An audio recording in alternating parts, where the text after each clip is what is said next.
Hello friends, welcome you all to Shakti's Knowledge Hub. நம்மளுடைய இன்னைக்கு வீடியோல நம்ம பார்க்க போற டாபிக் என்னன்னு பாத்தீங்க அப்படின்னா மேனேஜ்மெண்ட் அப்படிங்கிறது ஒரு ஆர்ட்டா இல்ல சயின்ஸா இல்ல ப்ரொஃபஷனா அப்படிங்கிற ஒரு டிபேட், அதாவது ஒரு ஆர்குமெண்ட் இங்க நடக்குது.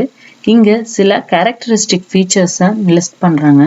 அந்த ஃபீச்சர்ஸ் எப்படி மேனேஜ்மெண்ட் கூட ஒத்து போகுது அப்படிங்கிறத பொறுத்து மேனேஜ்மெண்ட் அப்படிங்கிற விஷயம் ஆர்ட் அப்படிங்கிற கேட்டகரிக்குள்ள வருதா இல்ல சயின்ஸ்னு சொல்லலாமா இல்ல ப்ரொஃபஷன்னு சொல்லலாமா அப்படின்னு தான் நம்ம பார்க்க போறோம். சரி, வாங்க ஒன்னொன்னா பார்த்து தெரிஞ்சுக்கலாம். அதுல ஃபர்ஸ்ட் விஷயம் என்ன அப்படின்னு பாத்தீங்க அப்படின்னா மேனேஜ்மெண்ட் அஸ் அன் ஆர்ட், அதாவது ஒரு கலை. மேனேஜ்மெண்ட் அப்படிங்கிற ஒரு விஷயம் ஒரு கலை வடிவிலான விஷயமா, கலை அப்படிங்கிற ஒரு கேட்டகரிக்குள்ள இதை கொண்டுட்டு வரலாமா அப்படின்னு சில டிஸ்கஷன். ஸோ அது என்னென்ன அப்படின்னு பார்க்கறதுக்கு முன்னாடி கலை அப்படிங்கிறது என்னன்னு ஒரு சின்ன எக்ஸாம்பிளோட பார்க்கலாம். Management is an art. Art refers to skillful and personal application of existence knowledge to achieve desired result. It can be acquired through study, observation and experiment. Art, அதாவது கலை அப்படிங்கிற ஒரு விஷயம் பார்த்தீங்க அப்படின்னா ஸ்கில், ஒரு திறமையுள்ள அல்லது திறமைக்கு சார்ந்த ஒரு விஷயமா இருக்குது அப்படின்னும், ஒரு பர்சனல் அப்ளிகேஷன் அப்படின்னு சொல்றாங்க. ஒரு குறிப்பிட்ட நாலேஜ் அல்லது ஒரு ஐடியா அல்லது ஒரு எக்ஸ்பீரியன்ஸ் இருக்கிற பட்சத்துல தான் நம்ம ஒரு ஆர்ட் அப்படிங்கிற ஒரு விஷயத்த நம்மளால எக்ஸிக்யூட் பண்ண முடியும். உதாரணமா நம்ம எடுத்துக்கிட்டோம் அப்படின்னா ஒரு வரைகிறது ஒரு கலை, நடனம் ஒரு கலை, கராத்தே அப்படிங்கிற ஒரு மார்ஷியல் ஆர்ட் ஒரு கலை, அந்த மாதிரி பல விஷயங்கள் ஆர்ட் அப்படின்னு சொல்றாங்க. ஸோ அதே மாதிரி மேனேஜ்மெண்ட்டுக்கும் இந்த மாதிரியான விஷயங்கள் ஒத்து போகுதா அப்படின்னு தெரிஞ்சுக்கிறதுக்காக சில ஃபீச்சர்ஸும் லிஸ்ட் பண்றாங்க. ஸோ அந்த ஃபீச்சர்ஸை வச்சுதான் நம்ம ஒரு கன்க்ளூஷனுக்கு வரப்போறோம். அதுல first point, existence of theoretical knowledge. In every art systematic and organised study material should be available compulsorily to acquire theoretical knowledge. ஒரு விஷயத்தை பத்தி நம்ம தெரிஞ்சுக்கிட்டு அதை செயல்படுத்தணும் அப்படின்னா கண்டிப்பா நமக்கு அதுல இருந்து ஒரு தியரிட்டிக்கல் நாலேஜ் அப்படிங்கிறது வேணும் அப்படின்னும் அதை ஒரு ஆர்கனைஸ்டு ஸ்டடி மெட்டீரியலா ப்ரிப்பேர் பண்ணி வச்சிருப்பாங்க. அதாவது இப்ப நம்ம ஒரு சப்ஜெக்ட் படிக்கிறோம் அப்படின்னா அந்த சப்ஜெக்ட்க்கு உண்டான ஒரு புக்ஸ் மாதிரி. ஸோ எந்த ஒரு ஆர்ட் அல்லது எந்த ஒரு கலை வடிவிலான ஒரு விஷயமாகட்டும் அந்த விஷயத்தை பத்தி நம்ம தெரிஞ்சுக்கிறதுக்காக கண்டிப்பா ஒரு ஸ்டடி மெட்டீரியல் அப்படிங்கிறது இருக்கும் அப்படின்னும், அதை தியரிட்டிக்கல் நாலேஜோட நம்ம அக்வயர் பண்றது, அதாவது நம்ம தெரிஞ்சுக்கிறது மூலமா தான் அந்த விஷயத்த நம்ம பர்ஃபார்ம் பண்ண முடியும். ஸோ அதுதான் ஃபர்ஸ்ட் கேரக்டரிஸ்டிக்ஸா இங்க சொல்லப்பட்டிருக்கு. ரெண்டாவது பாயிண்ட் சொல்லக்கூடிய விஷயம் என்னன்னு பாத்தீங்கன்னா பர்சனலைஸ்டு அப்ளிகேஷன். அதாவது ஆர்ட் அப்படிங்கிறது ஒரு பர்சனலைஸ்டு, ஒரு தனி வித்தியாசமான தனிப்பட்ட முறையில ஒரு யூனிக்கான ஒரு விஷயமா அமையுது அப்படின்னு சொல்றாங்க. The use of basic knowledge differ from person to person and thus art is a very personalized concept. அதாவது என்னதான் ஒரு தியரிட்டிக்கலா ஒரு செட் ஆஃப் புக்ஸ் அல்லது ஒரு சில விஷயங்கள் செட் பண்ணி வச்சிருந்தாலும் அந்த விஷயத்தை எக்ஸிக்யூட் பண்றதும் அந்த விஷயத்தை பத்தின நாலேஜ் இருக்கிறது ஒரு பர்சனுக்கும் இன்னொரு பர்சன்ஸ்க்கும் டிஃப்ரெண்டா மாறுது. அதனாலதான் இதை பர்சனலைஸ்டு கான்செப்ட் அப்படின்னு சொல்றாங்க. அதாவது கஸ்டமைஸ்ட், ஒவ்வொரு தனிப்பட்ட மனுஷங்களும் அவங்களுக்கு தகுந்த மாதிரி அந்த விஷயங்களை எக்ஸிக்யூட் பண்ற சமயங்கள்லயும் சரி, அதை நாலேஜ் அக்வயர் பண்ணிக்கிற சமயத்திலயும் சரி, அதை வித்தியாசப்படுத்தியும் தன்னுடைய ஸ்டைல்ல தன்னுடைய ஓன் பேட்டர்ன்ல அவங்க எக்ஸிக்யூட் பண்றாங்க. ஸோ அதனாலதான் இதை பர்சனலைஸ்ட் அப்ளிகேஷன் அப்படின்னு சொல்ற மாதிரி ஆர்ட் அப்படிங்கிற விஷயத்த சொல்றாங்க. Third point, based on practice and creativity. Art involves in consistent and creative practice of existing theoretical knowledge. நமக்கு சில நாலேஜ் அல்லது ஐடியா ஒரு பர்டிகுலர் விஷயத்தை பத்தி இருக்கு. உதாரணமா நீங்க ஏதாவது ஒரு கலை கத்துக்கணும் அப்படின்னு நினைக்கிறீங்க அப்படின்னா அந்த கலை சார்ந்த பேசிக்கான தியரிட்டிக்கல் நாலேஜ் அண்ட் எக்ஸ்பீரியன்ஸ் உங்களுக்கு கிடைச்சிருச்சு. ஆனா இருந்தாலும் இன்னும் கொஞ்சம் கிரியேட்டிவாவும் இன்னும் கொஞ்சம் ப்ராப்பரா எக்ஸிக்யூட் பண்ணணும் அப்படின்னா நமக்கு என்ன வேணும் அப்படின்னா ப்ராக்டிஸ் வேணும். அதாவது திரும்ப திரும்ப திரும்ப திரும்ப நம்ம ஒரு விஷயங்களை பயிற்சி பண்றது மூலமா தான் நம்மளால அந்த விஷயத்த நல்ல விதமா எக்ஸிக்யூட் பண்ணி ரிசல்ட் எடுக்க முடியும். அதே மாதிரி காம்படிட்டிவ் என்விரான்மெண்ட்ல கிரியேட்டிவிட்டி அப்படிங்கிறது ரொம்ப முக்கியம். அப்பதான் நம்மளால அந்த பர்டிகுலர் ஆர்ட்டை வச்சு சொசைட்டில வித்ஸ்டாண்ட் பண்ண முடியும். ஸோ இது பிசினஸ்க்கும் பொருந்துமா அப்படின்னு இங்க சொல்ற கன்க்ளூஷன் பாயிண்ட்ல நம்ம பார்த்து தெரிஞ்சுக்கலாம். அதாவது மேனேஜ்மெண்ட் பாயிண்ட் ஆஃப் வியூல. ஸோ இப்போ நம்ம பார்த்த இந்த கேரக்டரிஸ்டிக்ஸ் ஃபீச்சர்ஸை வச்சு என்ன ஒரு கன்க்ளூஷன் கிடைச்சிருக்கு அப்படின்னு பாத்தீங்கன்னா management also have a huge volume of literature and books available on different aspects. Every manager has his own style of managing things and people. அதாவது ஒரு ஆர்ட், ஒரு கலை வடிவிலான எந்த ஒரு விஷயத்துக்கும் ஒரு புக்ஸ் நிறைய லிட்ரேச்சர்ஸ் இருக்கு அப்படின்னு சொல்றாங்களோ, அதே மாதிரி மேனேஜ்மெண்ட்டுக்கும் நிறைய விதமான புக்ஸ், பல விஷயங்கள் பத்தின சொல்லப்பட்ட புக்ஸ் ஆதி காலத்துல இருந்து இன்னைக்கு வரைக்கும் இருக்கு. இன்னமும் நிறைய புக்ஸ் அண்ட் லிட்ரேச்சர்ஸ் போய்கிட்டே தான் இருக்கு. அதே மாதிரி மேனேஜர் அப்படிங்கிறவங்க அவங்களோட ஆர்கனைசேஷன்ல தன்னுடைய ஓன் ஸ்டைல்ல தான் வந்து அந்த ஆர்கனைசேஷனோட திங்ஸ் அல்லது பீப்புளை மேனேஜ் பண்றாங்க. ஸோ நம்ம செகண்ட் ஃபீச்சர்ல பார்த்த மாதிரி basic knowledge differing from one person to another person. ஒருத்தர்கிட்ட இருந்து இன்னொருத்தர்கிட்ட அது மாறுபடுது. He uses his creativity in applying management technique and his skills improve with regular application. So அவங்களுக்கே உண்டான சில தனித்தன்மை அல்லது கிரியேட்டிவிட்டியை கொண்டு அவங்க அந்த பர்டிகுலர் விஷயத்த வந்து எக்ஸிக்யூட் பண்றாங்க. ஸோ அப்படி எக்ஸிக்யூட் பண்ணும்போது அவங்களுக்கு உண்டான ரிசல்ட் அவங்க எப்படி எக்ஸிக்யூட் பண்றாங்களோ அதை பொறுத்து கிடைக்குது. ஸோ இப்போ ஃபைனலா என்ன கன்க்ளூஷன் சொல்றாங்க அப்படின்னா, இந்த எல்லா ஃபீச்சர்ஸுமே மேனேஜ்மெண்ட்டுக்கும் ஒத்து போறதுனால கண்டிப்பா மேனேஜ்மெண்ட் அப்படிங்கறத நம்ம ஒரு ஆர்ட் அப்படின்னு சொல்லலாம் அப்படின்னு தான் அந்த கன்க்ளூஷன் சொல்லுது. ரெண்டாவது ஆர்குமெண்ட் அண்ட் டிஸ்கஷன் மேனேஜ்மெண்ட் பத்தி என்ன சொல்லுது அப்படின்னு பாத்தீங்கன்னா, management is a science. Management அப்படிங்கிற விஷயம் அறிவியல் அப்படிங்கிற ஒரு கேட்டகரிக்கு உட்பட்டது அப்படின்னு. இதுவும் அதே மாதிரி அறிவியல் அதாவது சயின்ஸ்னு சொல்லக்கூடிய ஒரு விஷயத்துக்கு எந்தெந்த விஷயங்கள் எல்லாம் பொருந்தும் அப்படிங்கிற மாதிரி சில கேரக்டரிஸ்டிக் ஃபீச்சர்ஸ் இருக்கு. ஸோ அந்த விஷயங்களை தெரிஞ்சுக்கிட்டு அது மேனேஜ்மெண்ட் கூட ஒத்து போகுதா அப்படிங்கறத பொறுத்து தான் அந்த கன்க்ளூஷன் அமையுது. சரி, முதல்ல சயின்ஸ் அப்படின்னா என்னன்னு தெரிஞ்சுக்கலாம். Science is a systematised body of knowledge that is based on general truth which can be tested anywhere anytime. Science அதாவது அறிவியல் அப்படிங்கிறது ஒரு நாலேஜ், ஒரு அறிவு, ஒரு குறிப்பிட்ட விஷயங்களை கவர் பண்ற சில விஷயங்கள். அதுக்கு அப்படின்னு ஒரு உண்மைத்தன்மை இருக்கு. ஸோ அந்த விஷயத்த எப்ப வேணாலும் எந்த டைம்ல வேணாலும் நம்ம டெஸ்ட் பண்ற மாதிரி இருக்கும். அதாவது சயின்ஸ் அப்படின்னாவே ஒரு ப்ராக்டிக்கல் ஓரியன்டட் திங், ஒரு எக்ஸ்பெரிமெண்டிங் திங் அப்படிங்கிறது நம்ம எல்லாத்துக்குமே தெரியும். நம்ம படிச்சிருக்கிற சப்ஜெக்ட்ஸ் மாதிரி தான் பிசிக்ஸ், கெமிஸ்ட்ரி, பாட்னி, ஜுவாலஜி, தென் சயின்ஸ் சார்ந்த பல விஷயங்கள் இதுவரைக்கும் நம்ம தெரிஞ்சுக்கிட்டதும் இன்னும் ஃபியூச்சர்ல இருக்கிற நிறைய அட்வான்ஸ்டான சயின்ஸ் அண்ட் டெக்னாலஜி சம்பந்தமான விஷயங்கள். ஸோ எது எடுத்துக்கிட்டாலுமே கண்டிப்பா அதுல வந்து ப்ராக்டிக்கல் திங்ஸ் அதாவது எக்ஸ்பெரிமெண்டிங் திங்ஸ் இருக்கும் அப்படின்னு சொல்றாங்க. அதை எந்த டைம்லயும் எந்த சூழ்நிலையிலையும் டெஸ்ட் பண்ற மாதிரி இருக்கும் அப்படின்னு மென்ஷன் பண்ணப்படுது. ஸோ இதோட கேரக்டரிஸ்டிக் ஃபீச்சர்ஸ் என்ன அப்படின்னு பார்க்கலாம். ஃபர்ஸ்ட் ஃபீச்சர் என்னன்னு பார்த்தீங்கன்னா, systematised body of knowledge. Science has a systematized body of knowledge based on principles and experiments. Science அப்படின்னாவே கண்டிப்பா சில set of principles and experiments இருக்கும். ஸோ நம்ம பண்ணக்கூடிய அந்த எக்ஸ்பெரிமெண்ட்ஸை வச்சு தான் நம்ம ஒரு விஷயத்துக்கு உண்டான ஒரு ரிசல்ட்டுக்கு வருவோம். அது வந்து ஒரு சிஸ்டமேட்டைஸ்டு பாடி ஆஃப் நாலேஜ் அப்படின்னு சொல்றாங்க. ரெண்டாவது விஷயம், principles based in experiment and observation.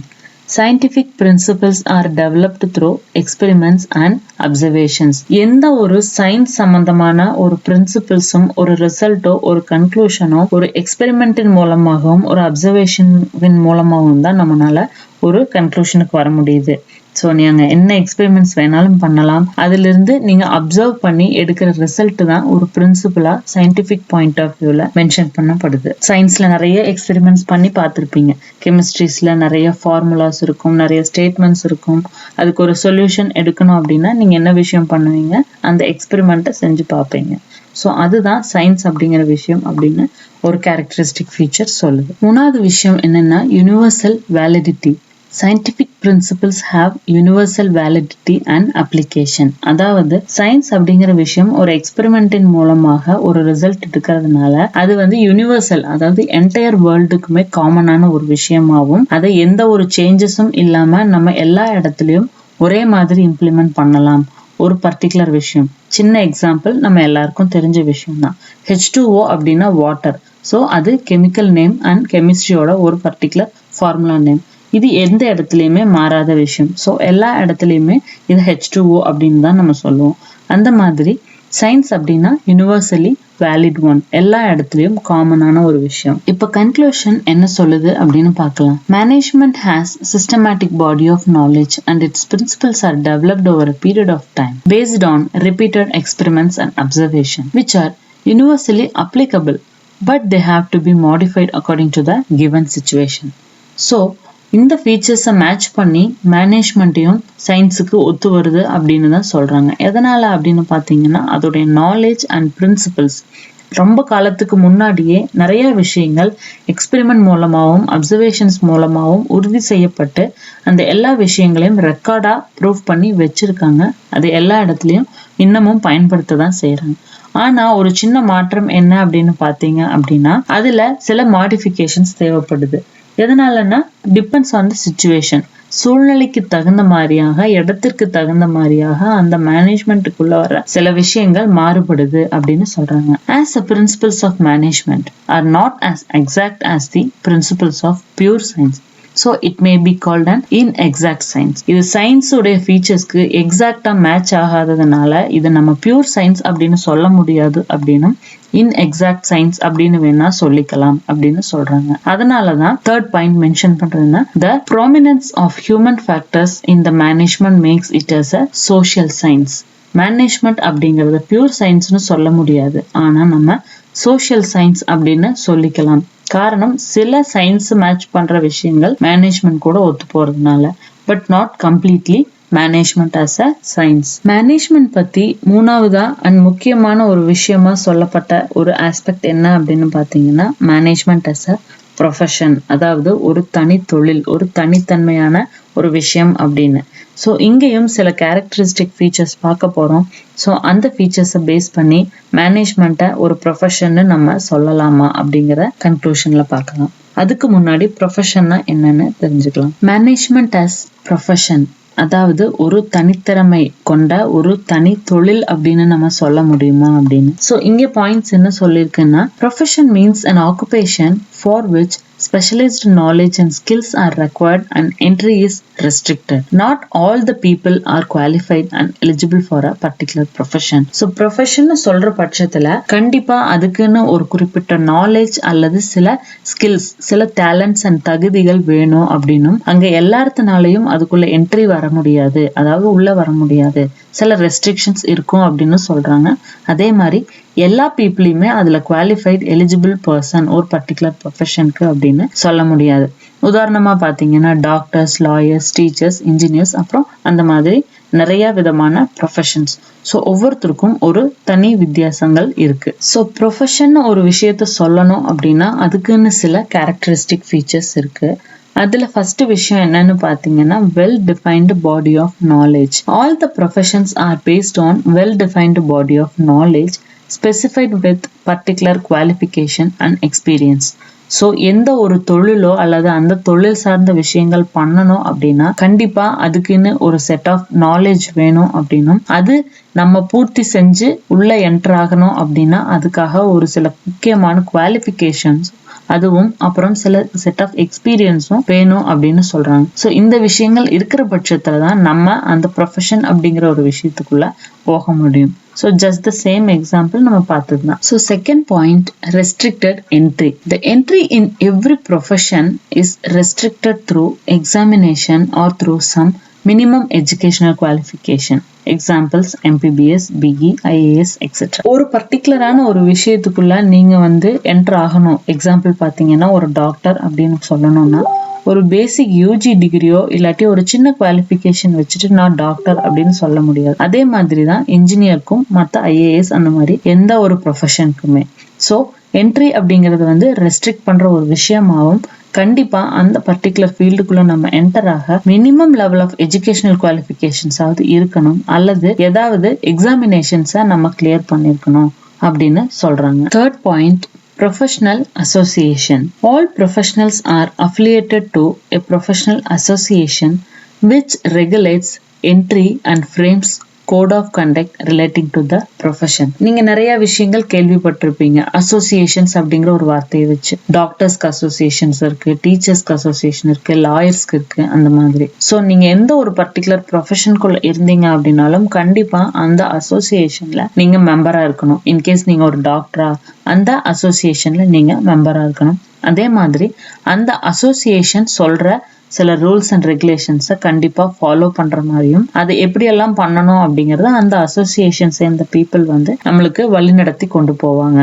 So கண்டிப்பா ஒரு ப்ரொஃபஷன் அப்படின்னா அசோசியேஷன் அப்படிங்கிறது இருக்கும் அப்படிங்கறத இங்க மென்ஷன் பண்ற பாயிண்ட். 4வது point ethical code of conduct. All professions are bound by a code of conduct which is guides by the behavior of all its members. So ஒவ்வொரு ப்ரொஃபஷனுக்கும் ஒரு அசோசியேஷன் இருக்கும் அப்படிங்கறது நம்ம தெரிஞ்சுக்கிட்டோம். அதே மாதிரி அந்த பர்டிகுலர் அசோசியேஷன் அந்த ப்ரொஃபஷனுக்கு தகுந்த மாதிரியான சில எத்திக்கல் கோட் ஆஃப் கண்டக்ட்ஸ், அதாவது சில லீகல் ரூல்ஸ் அண்ட் ரெகுலேஷன்ஸை ஒரு பாயிண்ட்ஸா லிஸ்ட் பண்ணி வச்சிருப்பாங்க. கண்டிப்பா அந்த விஷயங்களை தான் ஃபாலோ பண்ணணும் அப்படிங்கிறது அந்த மெம்பருக்கு ஒரு கட்டாயமான விஷயமாகவும், அதைய அந்த குறிப்பிட்ட அசோசியேஷன்ல லீட் பண்ற பீப்புள் அங்க இருக்கிற மெம்பர்ஸை வழிநடத்தி செல்லுவாங்க. எத்திக்கல் கோட் ஆஃப் கண்டக்ட் அப்படிங்கிறது ப்ரொஃபஷன்ல கண்டிப்பா இருக்கும் அப்படிங்கிறது தான் இங்க வலியுறுத்துற விஷயம். லாஸ்ட் பாயிண்ட் என்னன்னா service motive. The main aim of profession is to service its client. So இந்த எக்ஸாம்பிளில் நீங்கள் பார்க்குற மாதிரி எந்த ஒரு ஃபீல்ட் ஆஃப் ப்ரொஃபஷன் சேர்ந்தவங்களாவும் இருக்கலாம். அங்கே கண்டிப்பாக சர்வீஸ் அப்படிங்கிற விஷயம் ஒரு முக்கியமானதாக இருக்கும். நீங்கள் எந்த ஒரு ப்ரொஃபஷனில் சேர்ந்த பர்சனாக இருந்தாலும் சர்வீஸ் அப்படிங்கிறது ஒன்று இல்லை அப்படின்னா கண்டிப்பாக அதை ப்ரொஃபஷன் அப்படின்னு சொல்ல மாட்டாங்க அப்படின்னு சொல்லியிருக்காங்க. ஸோ இந்த கேரக்டரிஸ்டிக்ஸை பேஸ் பண்ணி இப்போ என்ன கன்க்ளூஷன் நம்ம பார்க்க போறோம் அப்படின்னா, management does not fulfil all the features of the profession and thus it is not a full-fledged profession like doctors, lawyers, but very soon it will be recognized as full-fledged profession. So இங்க list பண்ண சில characteristics management கூட match ஆகாததுனால கண்டிப்பா இதை ஒரு கம்ப்ளீட்டான ஒரு profession அப்படின்னு நம்ம சொல்ல முடியாது. லைக் டாக்டர்ஸ், லாயர்ஸ் மாதிரி ஒரு பார்ஷியலா தான் நம்ம சொல்ல முடியும். ஃபுல் ஃபிளெஜ்டான ஒரு ப்ரொஃபஷன் அப்படின்னு சொல்லணும்னா இங்க லிஸ்ட் பண்ணப்பட்டிருக்கிற ஒவ்வொரு கேரக்டர்ஸ்க்கும் மேனேஜ்மெண்ட் கூட மேட்ச் ஆயிருக்கணும். பட் மேட்ச் ஆகல. ஆனா இன்னமும் என்ன சொல்றாங்கன்னா, very soon it will be recognised as a full fledged profession. கூடிய விரைவில் ஃபியூச்சர்ல இந்த மேனேஜ்மெண்ட் அப்படிங்கிற விஷயங்கள் சில ஆஸ்பெக்ட்ல மோல்ட் பண்ற காரணத்தினால கண்டிப்பா ஃபியூச்சர்ல இதையும் ஒரு ப்ரொஃபஷன் அப்படின்னு சொல்லுவாங்க. இன்கேஸ் அட் பிரசன்ட் இதுவும் நடந்துட்டு இருக்கு. எப்படின்னு பாத்தீங்கன்னா, மேனேஜ்மெண்ட் அப்படிங்கிற ஃபீல்டுல பர்டிகுலரா குவாலிஃபைடான சில பர்சன்ஸ் எல்லாம் தனியா கன்சல்டன்சிஸ் அப்படிங்கிற மாதிரியான சில முக்கியமான விஷயங்கள் பண்ணிட்டு வர்றாங்க. அதெல்லாம் நீங்க ஃபியூச்சர்ல தெரிஞ்சுக்குவீங்க. இன்னைக்கு டிஸ்கஷனுடைய சின்ன ரீகேப் என்னன்னா, மேனேஜ்மெண்ட்டை சயின்ஸ்னு சொல்றோமா, ஆர்ட்னு சொல்றோமா, இல்ல ப்ரொஃபஷன் சொல்றோமா? இங்க லிஸ்ட் பண்ண சில கேரக்டர்ஸை வச்சு நமக்கு ஒரு கன்க்ளூஷன் கிடைச்சிருக்கு. ஃபர்ஸ்ட் விஷயம், மேனேஜ்மெண்ட் அஸ் ஆர்ட். ஸோ எல்லா கேரக்டரிஸ்டிக்ஸும் மேட்ச் ஆகுது. கண்டிப்பா மேனேஜ்மெண்ட்டை ஆர்ட் அப்படின்னு சொல்லலாம். ஆர்ட்டுங்கிற கேட்டகரிக்குள்ள வந்துருச்சு. தென் சயின்ஸ் அப்படின்னு சொல்லலாமா அப்படின்னு பாத்தீங்கன்னா, பார்ஷியலா சில கேரக்டரிஸ்டிக்ஸ் மட்டும்தான் மேட்ச் ஆயிருக்கு. ஸோ மேனேஜ்மெண்ட்டை பியூர் சயின்ஸ்னு சொல்ல முடியாது, ஆனா சோஷியல் சயின்ஸ்னு சொல்லலாம். 3வது விஷயம், மேனேஜ்மெண்ட் அஸ் அ ப்ரொஃபஷன். இப்போதைக்கு சொல்ல முடியல அப்படின்னாலும் ஃபியூச்சர்ல கண்டிப்பா management is a full fledged profession அப்படின்னு சொல்லலாம் அப்படின்னு அந்த ஆர்குமெண்டோட கன்க்ளூஷன் வந்திருக்கு. சரிங்க ஃப்ரெண்ட்ஸ், இன்னைக்கு நம்மளோட இந்த வீடியோவோட டிஸ்கஷன் உங்க எல்லாருக்கும் யூஸ்ஃபுல்லா இருந்திருக்கும் அப்படின்னு நாங்க நம்புறோம். தேவைப்படுறவங்களுக்கு ஷேர் பண்ணுங்க, லைக் பண்ணுங்க. நம்ம channel Sakthi's knowledge hub subscribe பண்ணுங்க. மறக்காம பெல் ஐக்கானையும் நோட்டிபிகேஷனுக்காக கிளிக் பண்ணுங்க. அப்பதான் நாங்க போடுற வீடியோ அடுத்தடுத்து உங்களுக்கு இம்மிடியட்டா நோட்டிஃபை பண்ணிக்கிட்டே வரும். மீண்டும் உங்க எல்லாத்தையும் சீக்கிரமே சந்திக்கிறோம். தேங்க்யூ ஆல் ஃபார் வாட்சிங். Have a good day. Bye.